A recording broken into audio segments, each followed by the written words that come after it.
Hello दोस्तों, good morning. मैं निशा एक बार फिर स्वागत करती हूँ अपने यूट्यूब चैनल पर आप सभी लोगों का, निशा विद फैमिली में। चलिए आज कुछ विशेष चीज़ें जानते हैं कि हमें अपनी ज़िंदगी में, अपनी लाइफ में क्या-क्या करना चाहिए। देखिए, वैसे तो सबकी लाइफ में नॉर्मल छोटी-छोटी प्रॉब्लमें होती हैं। किसी को जॉब की प्रॉब्लम है, किसी को फाइनेंशियली प्रॉब्लम है, किसी को घर की प्रॉब्लम है और जैसे कि मुझे अपनी करियर की प्रॉब्लम है, आप सभी लोगों को भी अपनी करियर की प्रॉब्लम होंगी। लेकिन फ़र्क सिर्फ़ इतना होता है कि उन्हें मैनेज किस तरीके से किया जाता है।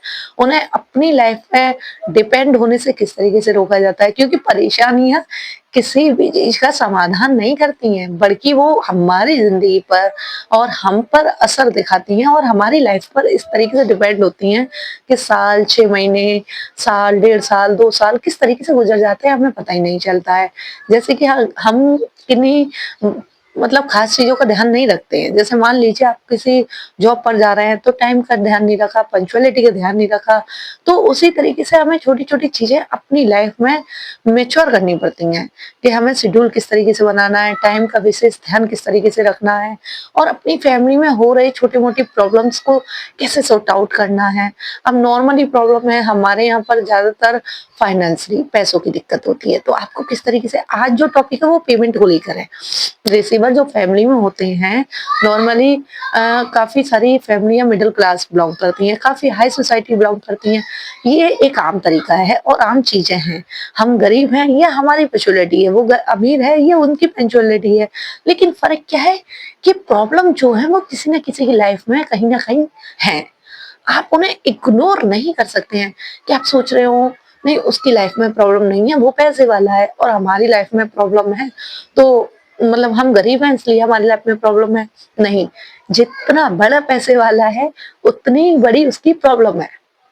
हम गरीब हैं, छोटे हैं, मिडल क्लास हैं, लो बजट पर करते हैं अपनी लाइफ को सिक्योर, तो छोटी-छोटी प्रॉब्लम होती हैं। यार कल दूध वाले का हिसाब करना है, आज बिल का हिसाब करना है, लाइट का बिल भरना है और सबसे ज़्यादा इन चीज़ों पर हमारी लाइफ में जो फ़र्क पड़ता है ना, वो पड़ता है मैच्योरिटी का, फैमिली का, आपकी सोच का। आप किस तरीके से अपनी फैमिली को मैनेज कर रहे हैं। आप किस तरीके से अपने बिहेवियर को अपनी फैमिली पर मैनेज करा रहे हैं।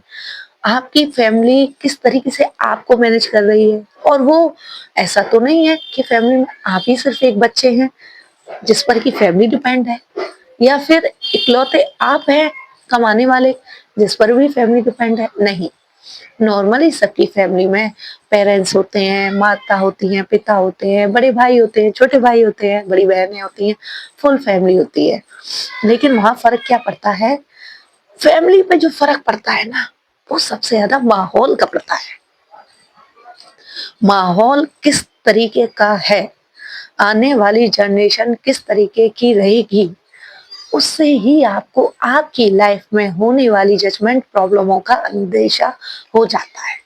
अगर हम किसी कॉलोनी में रह रहे हैं, तो वहाँ फाइनेंशियली प्रॉब्लम थोड़ी हाई हो जाएँगी, क्योंकि कॉलोनी के आस-पास की मार्केटिंग जो होती है, वो नॉर्मल बजट पेमेंट के अकॉर्डिंग थोड़ी बड़ी होती है। कॉलोनी में आप रहिए, वहाँ तो हर चीज़ का पेमेंट है। अगर कहीं 10 की चीज़ मिल रही है, तो आप कॉलोनी में खरीदिए उसको, वो ₹15 की मिलेगी आपको। तो वो डिपेंड करती है कि किस तरीके से आपकी फैमिली बजट को हाई लेवल तक ले जा रहा है और आप किसी बस्ती में रह रहे हैं, वहाँ तो 10 की चीज़ भी आपको ₹8 में मिल जाएगी, क्योंकि आप बार्गेनिंग करोगे उनसे, भैया 8 की लगा लो, इतना अफोर्ड नहीं है। ये सब चीज़ें माहौल पे डिपेंड करती हैं। आपको देखना चाहिए कि माहौल चाहे किसी भी तरीके का हो, पर पेरेंट्स की सबसे बड़ी इम्पोर्टेंट ड्यूटी होती है अपने बच्चों को माहौल में नहीं, अपनी शिक्षा, अपने ज्ञान और अपना अनुपात अनुमान के अकॉर्डिंग ही उन्हें उस परिस्थिति में ढालें। पैसा जो करियर में आता है ना, वो सिर्फ और सिर्फ मेहनत से आता है। जब तक आप मेहनत नहीं करेंगे, बच्चा हो, बड़े हों, गार्जियंस हों, सिस्टर हो, भाई हो, कुछ नहीं होगा। आप खुद सोचिए, महँगाई इस तरीके से गरीब लोगों की कमर तोड़ी हुई है कि एक भी प्रोडक्ट ऐसा नहीं है जो आपको फ्री में मिलता हो। नॉर्मली सबका पेमेंट देना पड़ता है आपको। अब आप सोच रहे हैं इस महीने तो सिलेंडर भर गया, नेक्स्ट मंथ सिलेंडर कैसे भरा जाएगा?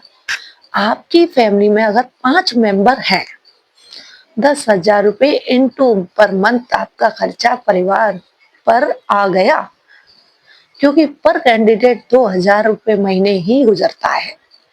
आप देखिए, सोचिए कि 10,000 रुपए देगा कौन? एक पढ़ नहीं जाता है, एक तो काम ही नहीं करता, पापा बीमार हैं, 2 बहनें हैं वो घर में रहती हैं, तो आप कैसे मैनेज करोगे? उन सब परिस्थिति में आपको क्या करना है कि जो बच्चे आपके काम नहीं कर रहे हैं, उनको आप डिपेंड करिए, समझाइए कि ये बहनें हैं, इनकी शादी होनी है। और सबसे बड़ी चीज क्या होती है पता है? लड़कियों को दबा के रख लोगे, बेटों को 4 गुना ऊपर दे देते हो, जाओ बेटे ऐस करो, तो फिर परिस्थिति आपने नहीं बिगाड़ी, आपकी औलाद ने नहीं बिगाड़ी, आपके ज्ञान ने बिगाड़ी। आपने जो छूट, जो नीति और जो परिणाम अपने बच्चों को दिए, वो फलस्वरूप आपकी लाइफ, आपकी जिंदगी में किसी ना किसी मोड़ पर लौट कर आते हैं। इसलिए यहाँ कहते हैं कि शिक्षा वही दीजिए जो आपको फल बन के लौटे, कर्म दंड बन के न लौटे। आप बेटियों को क्यों दबा रहे हैं? अरे बेटियां तो ईश्वर की देन है। भाग्यशाली होते हैं वो लोग जिनके घर बेटियां होती हैं। बेटी अगर 4,000 रुपए महीने भी कमाएगी ना, तो वो 3,000 रुपए घर में देगी, और 2,000 रुपए अगर आपको खुद मिल रहे हैं, आपके पिताजी दे रहे हैं, तो 5,000 का बजट तो वैसे ही बन गया। तो वहां सबसे बड़ा जो बजट को बनाने की इक्वलिटी आती है, वो आती है समांतर से। पहले तो परिवार में समानताएं होनी चाहिए, छोटे बड़ों के आदर होने चाहिए, माता पिता और बड़ी बहनें बड़े भाइयों का सम्मान होना चाहिए। जहाँ नीति, सम्मान, गृहस्थी और काहे कलेश नहीं होते ना, वहाँ कुछ नहीं होता। अगर आप अपने घर में खुशहाली चाहते हैं, बढ़ोतरी चाहते हैं, कामयाबी चाहते हैं, नहीं हर इंसान सोचता हम पैसे वाले बने, नॉर्मल जिंदगी अगर आपकी अच्छी चले और चाहते हैं आपकी अच्छी चले, तो सबसे पहले सम्मान नीति होनी चाहिए। आपको खुद ये डिसाइड करना होगा। आप पेरेंट्स बन के अपनी जिम्मेदारी पूरी नहीं कर चुके हैं, आपकी जिम्मेदारी अब पूरी होगी जब आप पेरेंट्स बन के बेटी बेटों में उनकी इज्जत और समानता दोगे। तो इसी तरीके से विशेष ध्यान रखें, जिंदगी में पैसा अहमियत रखता है, लेकिन उससे भी बड़ी अहमियत जो रखती है जिंदगी में, वो होती है आपकी शिक्षा, माता पिता का ध्यान, आपके आसपास का माहौल, किस तरीके से आपकी नीति बनी हुई है। आप किसी एक को दबा नहीं सकते हैं। आपने जैसे ही किसी एक बच्चे को दबाना शुरू कर दिया, 4 बच्चे आपके खिलाफ खड़े हो जाएंगे। अब पैसों की बात रही, तो पैसों के लिए तो बहुत सारे लेक्चर्स हैं, लेकिन पहला जो लेक्चर्स था घर गृहस्थी का, स्थिति का, परिवार की कंडीशन का, वो था समानता का। जब तक आप बराबर की समानता अपने बच्चों को नहीं दोगे, उन्हें नहीं सही गलत का अंदाजा बताओगे, ना सही गलत समझाओगे, आपका परिवार कभी कामयाबी, कभी बढ़ोतरी और कभी भी नेकी की तरफ नहीं चल सकता। आपको विशेष ध्यान देना है अपने लड़कों पर। लड़कियों पर भी विशेष ध्यान देते हैं लोग बात, लेकिन जब आपको साफ साफ दिख रहा है कि बेटे से ज्यादा बेटी तरक्की कर रही है, तो उसे दबाया क्यों जाता है? ना, ये आपकी गलती है। आपको नीति को इस तरीके से समझना चाहिए कि पैसा आए या ना आए, आभा, समृद्धि और सम्मान सबके साथ आना चाहिए।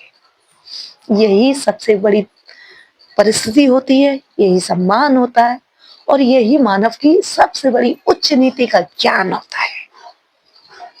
जब तक आप किसी को अपना नहीं समझेंगे, सम्मान नहीं देंगे, मान नहीं देंगे, चाहे वो बेटी हो या बेटा हो, माना 1-2 बच्चे गलत हो जाते हैं, लेकिन उनको भी अपनी स्थिति के तहत समझाना जरूरी होता है। जब तक आप समझाएंगे नहीं, वो समझेंगे नहीं, आप पैसे की तंगी से जूझते रहेंगे। इसलिए बोलिए श्री राधे श्री राधे श्री राधे, हर हर महादेव। नीति का विशेष ध्यान रखिए, अच्छे बुरे की परख करिए और हर बेड़ी को बनाने के लिए अपने घर परिवार में सबका मान सम्मान एक समान रखिए।